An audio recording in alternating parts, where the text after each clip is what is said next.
এই সাবেকি খোপাগুলো শুধুমাত্র আমরা বেশিরভাগ শ্যুটেই দেখি, কিন্তু আজকে যে আমার ক্লায়েন্ট ছিল নিশাদি, সে কিন্তু এক্সপেরিমেন্ট করতে খুব ভালোবাসে এবং সে বলেছিল মল্লিকা আমার না এই ধরনের সাবেকি খোপা চাই।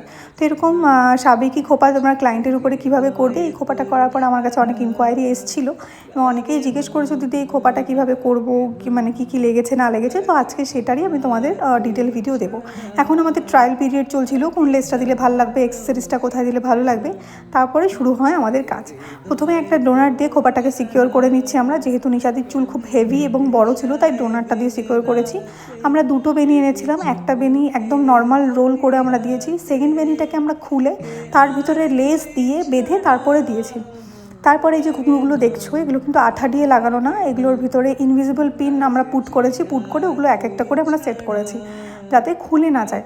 তারপরে হেয়ার অ্যাক্সেসরিজটাও কিন্তু আমরা ইনভিজিবল পিন দিয়েই লাগিয়েছি যাতে দেখা না যায় কোনো ক্লিপস বা কিছু। তো তোমরা জানিও তোমাদের এই খোপাটা কেমন লাগছে। আমাদের নেক্সট ব্রাইডাল ক্লাসে কিন্তু আমরা এরকম আরও অনেক কিছু শেখাবো, তো জয়েন করতে কিন্তু ভুলো না।